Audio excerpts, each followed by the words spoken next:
The neighborhood had always been the kind of place people described as peaceful without thinking too much about it. Tree-lined streets, neatly trimmed lawns, and houses that all looked slightly different but somehow still matched in tone. Nothing ever really happened there, at least nothing worth talking about for long. People waved politely, kept their conversations short, and preferred to handle problems quietly if they handled them at all. Among the residents was a Vietnam veteran named Walter. He was an older man, steady and reserved, the kind of neighbor most people respected without fully knowing. He kept to himself, maintained his small front yard with careful discipline, and spent most of his time indoors. His home reflected his personality, simple, orderly, and filled with quiet reminders of a past he rarely spoke about. A folded flag in a glass case rested on a shelf by the window, and sometimes he would sit nearby without saying a word, as if listening to something only he could hear. For years, nothing disturbed Walter's routine. The HOA existed, of course, but it had always been passive, more paperwork than presence. Rules were technically there, but enforcement was loose, almost symbolic. Most residents followed basic expectations out of habit rather than fear. Life continued smoothly, and no one thought much about who was on the board. That changed when a new figure entered the scene. Her name was Patricia Collins, though very few people called her that for long. Within weeks, she became known simply as, in a joking way at first, but in the uneasy, whispered way neighbors use when someone starts making life harder than it needs to be. She had recently joined the HOA board and made it clear from the beginning that she believed the neighborhood had become too relaxed. At the first community meeting she attended, Patricia sat at the front with a folder thick with printed regulations. She spoke with a sharp, controlled tone, pointing out violations that no one had ever been warned about before. Her message was simple: rules existed for a reason, and she intended to enforce every single one of them. At first, people thought it was just enthusiasm, a phase, maybe even an improvement. Some residents nodded along, assuming she would eventually settle into the background like everyone else who had served on the board before her. Walter, however, felt something different. He didn't like attention, and he liked change even less. But he also believed in respecting authority, even when it didn't make sense to him. So when he heard about stricter enforcement, he didn't object. He simply continued his routine, trusting that if he followed the rules, he would be left alone. That assumption didn't last long. Within a week, notices began appearing on doors, bright yellow envelopes with official HOA headers. Fines were issued for things most residents had never considered violations before: lawn edges slightly uneven, trash bins placed improperly after pickup, mailbox paint that had faded naturally over time. Walter received his first notice on a quiet Tuesday morning. It stated that his grass exceeded the acceptable height threshold by half an inch. The fine was small, but the tone of the letter felt unusually cold, almost personal in its precision. He read it twice, then stood in his yard for a long time, looking at the grass as if trying to understand what had changed. Still, he complied without complaint. He adjusted his mower height and trimmed the lawn again that same afternoon. But Karen was only getting started. Over the next few days, more notices arrived, each one more detailed than the last. One cited non-compliant exterior maintenance timing, referencing when he had watered his plants. Another mentioned visual inconsistency in curb presentation. The language was increasingly complex, almost as if designed to overwhelm rather than inform. Walter began to notice something else too. These notices weren't random, they were frequent, and they were directed at him more than anyone else on the street. At first, he tried to rationalize it. Maybe she was just being strict across the board and he was noticing it more because he was paying attention. Maybe other neighbors were receiving the same treatment and simply not talking about it. But when he asked casually during a brief conversation with Mr. Delgado next door, the answer didn't match his assumptions. "No fines on my end," the neighbor said, shrugging. "Haven't seen anything like that since she took over, mostly just reminders, nothing serious." That was the first time Walter felt a quiet unease settle in. Still, he didn't react emotionally. He had spent too many years in situations where reacting too quickly made things worse. Instead, he followed instructions, corrected what he was told to correct, and kept to himself.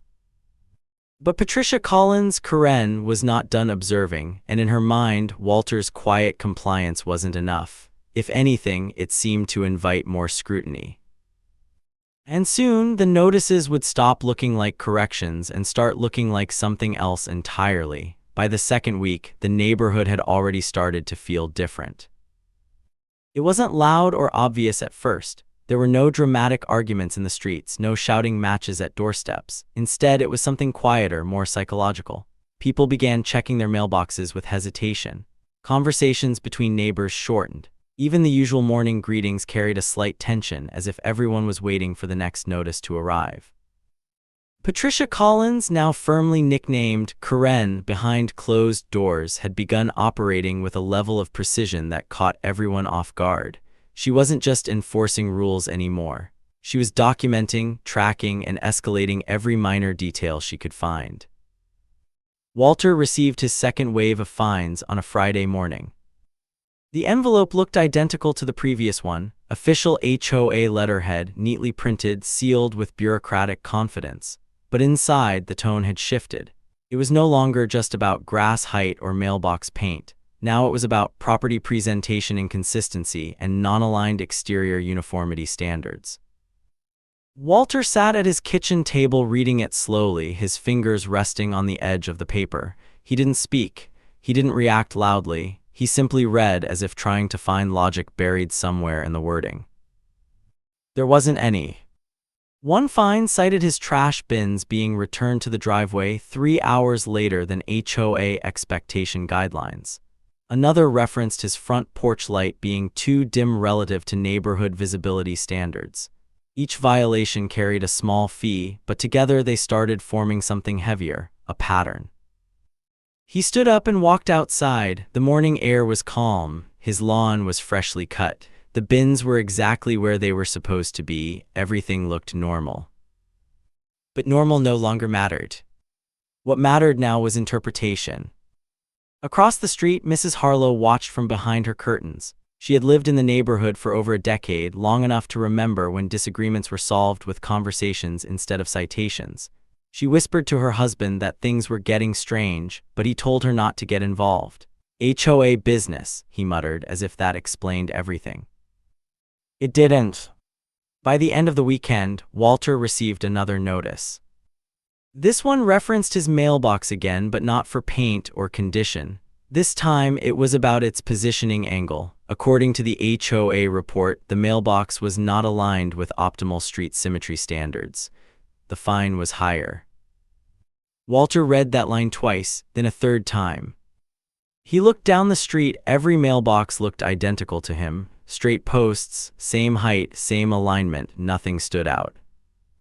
But apparently, someone had decided his did.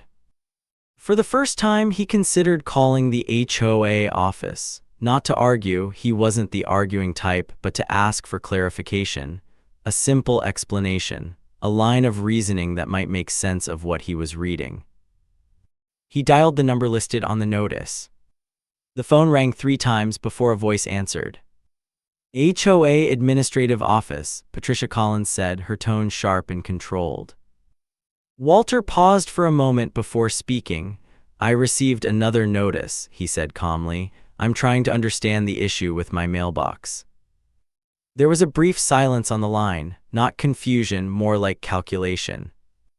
Then Patricia responded, the issue is documented clearly in the notice. Mailbox alignment does not meet community aesthetic standards. Walter looked out the window as she spoke. It looks the same as everyone else's, he said quietly. That is not accurate, she replied immediately. Compliance is measured by HOA inspection parameters, not personal observation. There was something final in her tone, not open to discussion, not even slightly. Walter exhaled slowly. All right, he said after a pause, I'll adjust it. Thank you for your cooperation, Patricia said, and the line disconnected. He stood there for a moment holding the phone, listening to the silence that followed. Outside, the neighborhood looked unchanged, but inside it something had shifted, not in structure but in power. Over the next few days, more fines arrived, faster now, more detailed, less forgiving. Walter began noticing something else too. His neighbors had started to avoid eye contact. Conversations at the mailbox stopped abruptly when he approached. People who once waved now pretended to be busy. It wasn't just enforcement anymore. It was isolation. And Patricia Collins had begun to refine it without ever saying the word out loud. By the end of the week, Walter had accumulated multiple fines across categories that seemed increasingly arbitrary. Each one carried official language, signatures, timestamps, but no clear logic. Still, he didn't argue. That was the thing about men like Walter. They had lived through chaos that made petty disputes feel small, but what he didn't realize was that this wasn't just about rules. It was about testing limits. And Patricia Collins had just begun to see how far she could push before someone pushed back. By the third phase of enforcement, the neighborhood no longer felt like the place it used to be. The change wasn't physical. The lawns were still trimmed, the houses still stood in neat rows, and the streets were still clean. But something invisible had shifted. People walked differently. Conversations were shorter. Even the sound of lawnmowers seemed quieter, as if everyone was trying not to draw attention. At the center of it all was Patricia Collins. Her authority within the HOA had grown faster than anyone expected. What started as strict enforcement had now become something closer to control. She wasn't just issuing fines anymore, she was building a system where every detail of daily life could be measured, judged, and penalized. Walter had become one of her most frequent subjects. The notices now arrived almost predictably. Every 2 to 3 days, another envelope appeared in his mailbox. Each one carried a new violation, each more specific than the last. The language grew more technical, almost intentionally complex, as if designed to confuse rather than clarify. One notice claimed non-compliant symmetry deviation in exterior decor alignment. Another cited excessive stillness of outdoor environment during peak daylight hours, a phrase Walter read twice without understanding how silence could be considered a violation. He sat at his table in silence, the stack of papers growing beside him like a record of something he could no longer fully track. Still, he followed instructions. If they said adjust something, he adjusted it. If they said repaint something, he repainted it. There was no resistance in him, only endurance. But endurance has limits, even for men like Walter. Across the street, Mr. Delgado finally broke his silence one evening while taking out his trash. "This doesn't make sense anymore," he muttered, glancing toward Walter's house. "She's just picking things out of nowhere now." Walter didn't respond immediately. He adjusted the lid of his bin carefully before speaking. "It's easier to just fix it than argue," he said calmly. Mr. Delgado shook his head. "Fix what? There's nothing wrong with your place." That was the problem. There was no clear wrong anymore, only interpretation. And interpretation belonged entirely to Patricia Collins. The next escalation came suddenly. Walter received 3 fines in a single morning. The first was for improper reflection angle of exterior glass surfaces. The second referenced non-standard emotional neutrality of property presentation. The third was the most confusing: failure to maintain consistent visual harmony with neighborhood expectation flow. Walter stared at that last one for a long time. The words didn't feel like rules. They felt like something else, something invented to ensure compliance rather than define it. For the first time, he didn't immediately act on the notice. Instead, he walked outside and sat on his front steps. The morning was quiet. Birds moved between rooftops. The neighborhood looked unchanged, but now he saw it differently. Every house felt like it was being watched, measured, adjusted. And then there was Patricia. From her position on the HOA board, she had begun attending the street more frequently. She wasn't always visible, but her presence was felt.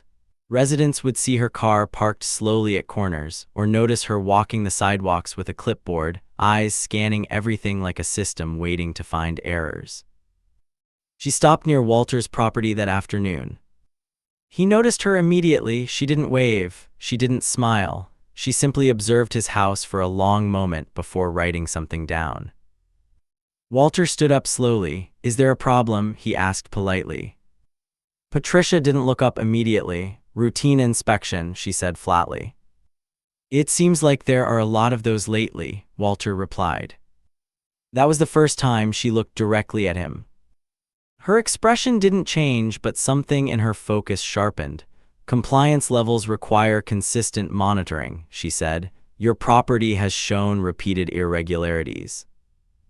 I'm doing everything you've asked, Walter said. A pause followed. Not long but heavy. You are correcting, she said carefully, but not aligning. The words hung in the air without explanation. Walter frowned slightly. What does that mean?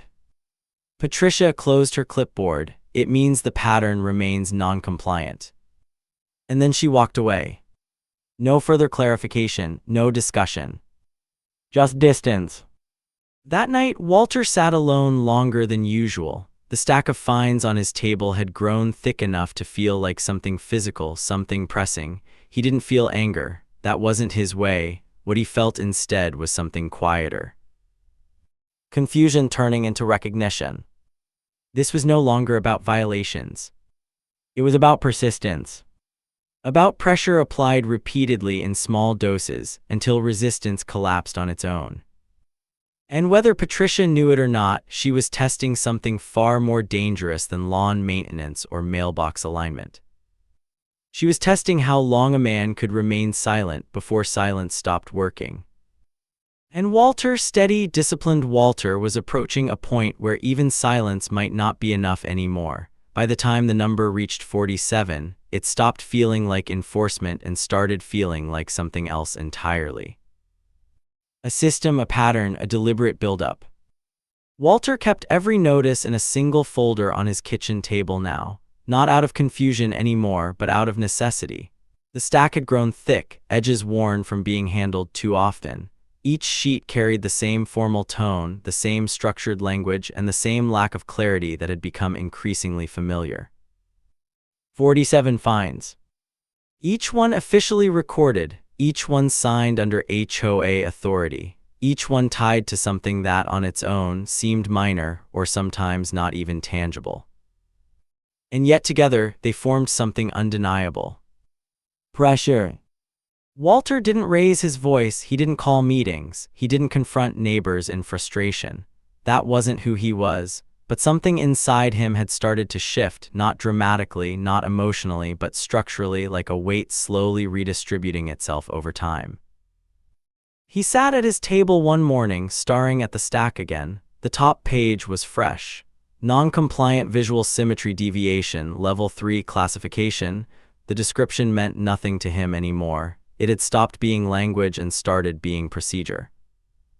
Outside, the neighborhood remained quiet, but not normal quiet. It was the kind of quiet that forms when people are listening more than speaking, watching more than interacting. People noticed what was happening to Walter. Even if they didn't say it directly, they saw the frequency of his notices. They saw the way he stopped lingering outside. They saw the way he no longer waved first. But still most stayed silent. Silence had become safer than involvement. Except it wasn't entirely silent anymore.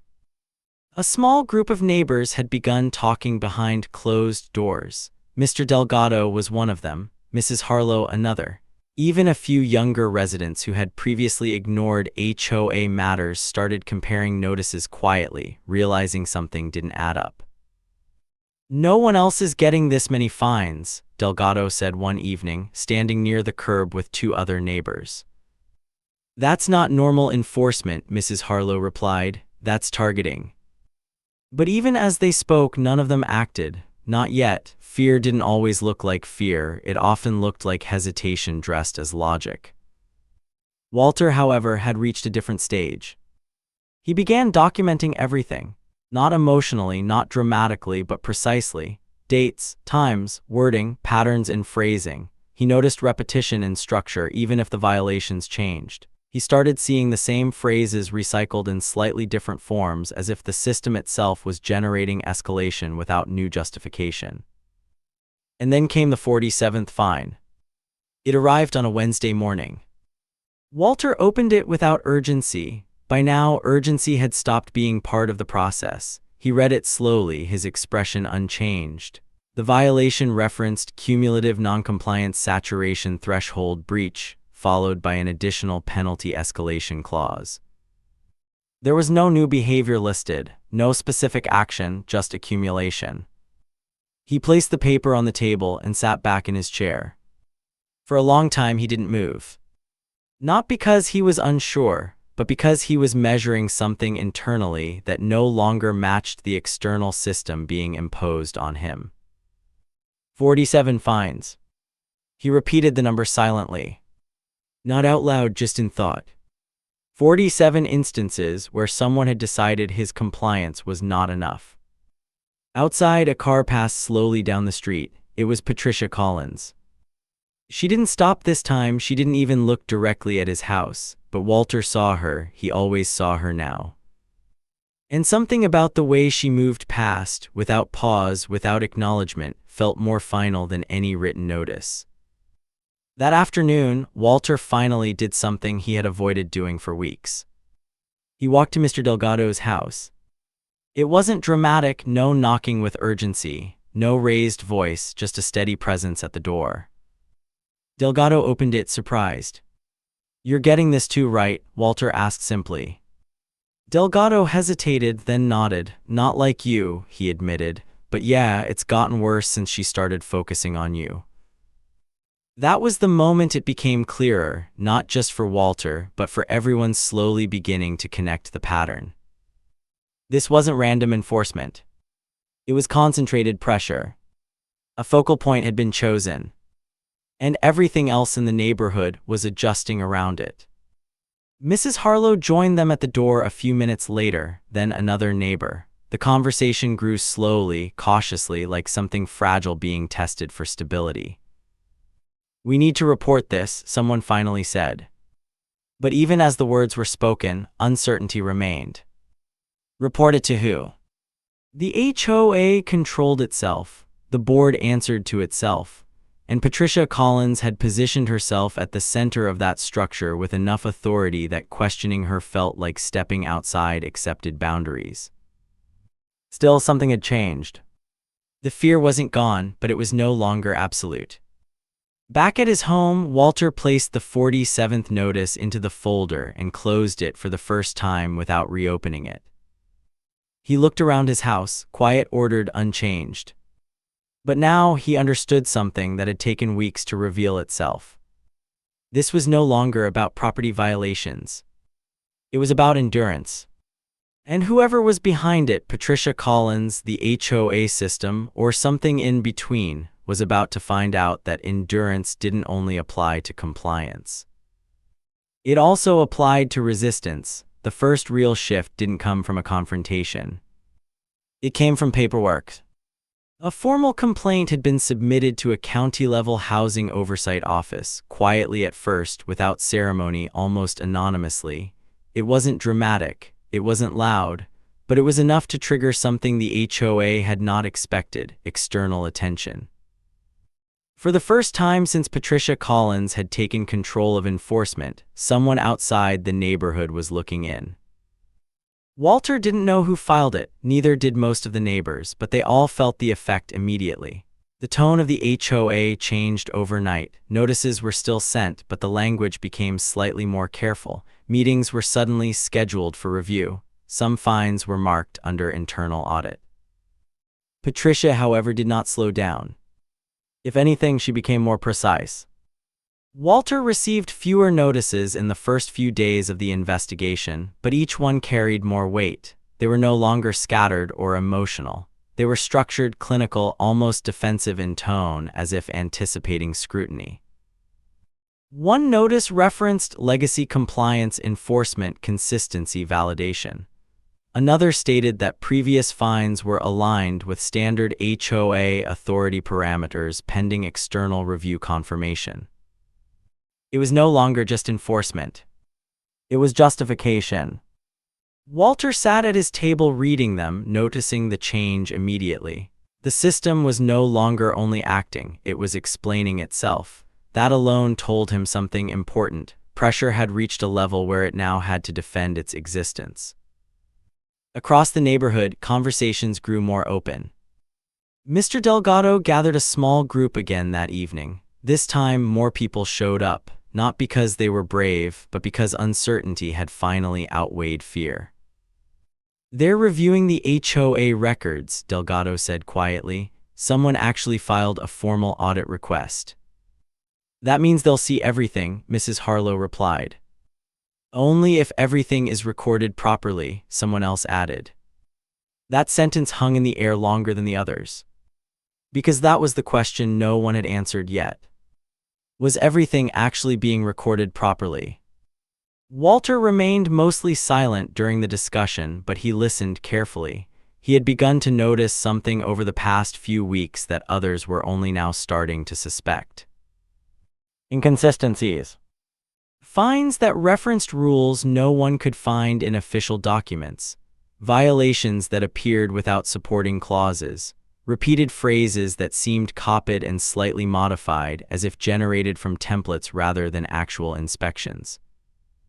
He had started compiling copies of everything, not just his own notices, but what neighbors were willing to share. The pattern was becoming harder to ignore. And the investigation only made it more visible. 2 days later, an external investigator arrived in the neighborhood. He was not part of the HOA, he didn't attend meetings as a guest, he didn't make announcements. He simply began reviewing records. Quietly, methodically. He requested logs, enforcement histories, and internal approval documents for fines issued over the past months. The HOA board, now suddenly cautious, complied, but not comfortably. Patricia Collins handled most of the communication. She presented herself with calm authority, as if nothing was unusual, as if everything she had done was standard procedure, but those watching closely could see small fractures in her composure. Slight delays before answering questions, overly precise wording, repeated references to standard enforcement interpretation frameworks rather than direct policy citations. Walter noticed it too. For the first time, Patricia wasn't just issuing control. She was defending it. Meanwhile, the investigator began finding gaps. Small ones at first. Missing timestamps on certain violations, duplicate entries with slight variations in wording, fine records that existed in homeowner copies but not in official HOA archives. Then larger issues emerged.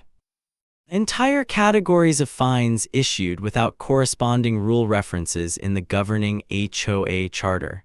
Internal approvals that appeared signed but lacked verifiable board voting records. The investigator didn't comment publicly. He didn't need to.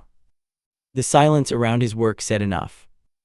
By the end of the week, several HOA members who had previously supported Patricia began distancing themselves quietly, not openly, not dramatically, but carefully. Attendance at informal discussions dropped. Conversations became shorter. People started referring questions upward instead of answering them. Even Patricia began to change her behavior slightly. She still issued notices, she still maintained authority, but the confidence behind it had started to thin, like a voice being forced to stay steady while something underneath began to shake. Walter observed all of it without interference. He had learned something important by now. Systems rarely collapse all at once. They weaken in layers, first confidence, then consistency, then control. And the investigation had just begun peeling those layers back. One afternoon, the investigator requested to speak with Walter directly. They met at his kitchen table. No HOA presence, no neighbors, just paperwork and silence. "You've received a significant number of fines," the investigator said, reviewing the folder. 47, Walter replied calmly. The investigator looked up. "And do you believe they were justified?" Walter paused before answering, not because he was unsure, but because the question itself had changed meaning over time.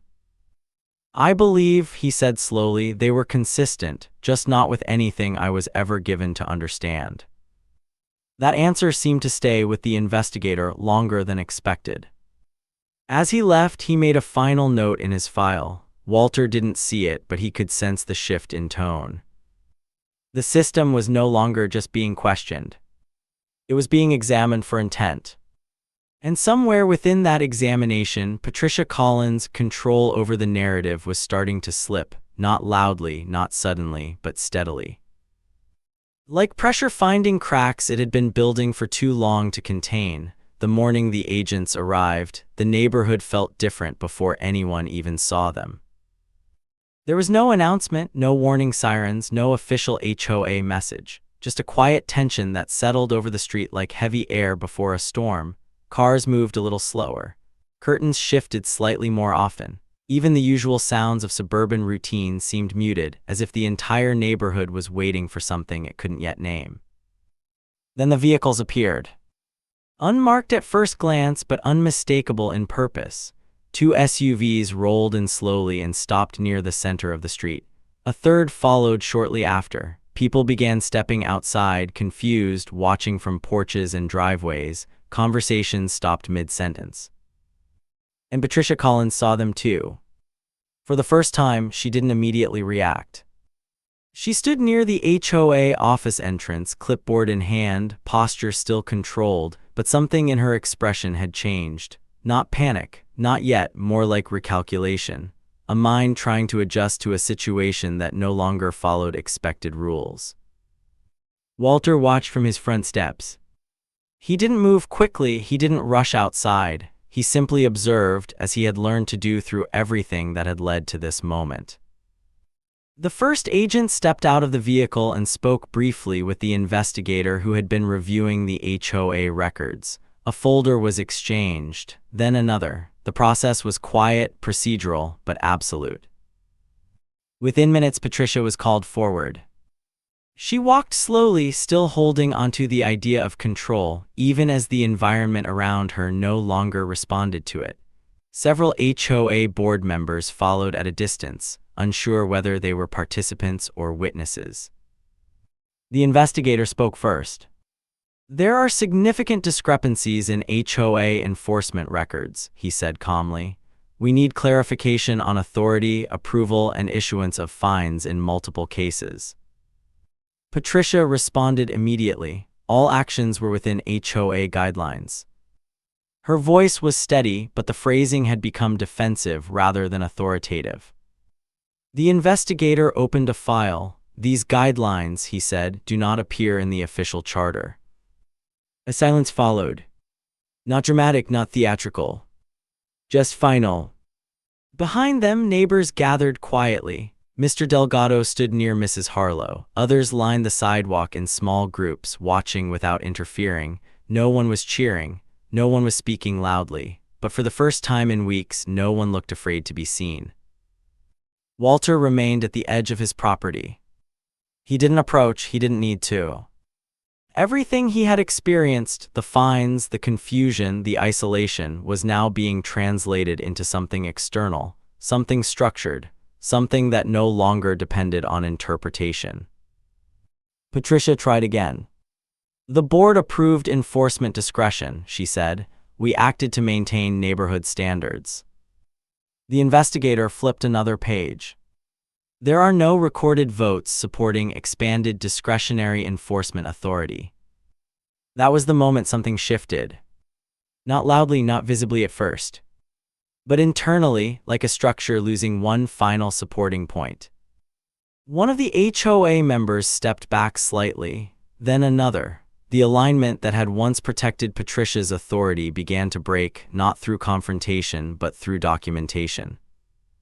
Facts had replaced narrative, and the narrative no longer held.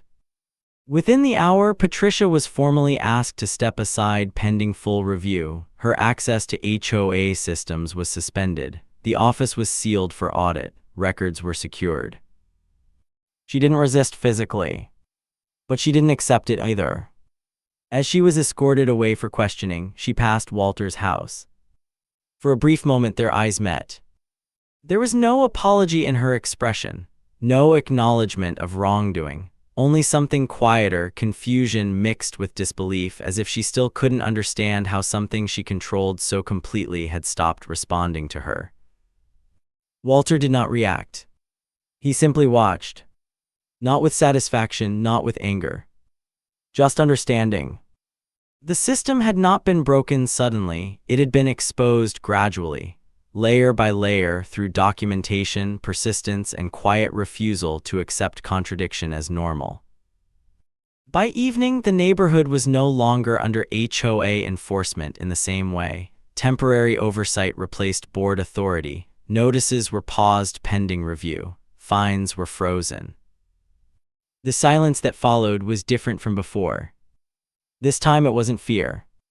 It was relief. Neighbors began speaking openly again, not loudly but naturally. Conversations returned to porches. People walked without hesitation. The street started to feel like a place again, not a monitored space. Walter stood outside as the sun began to lower.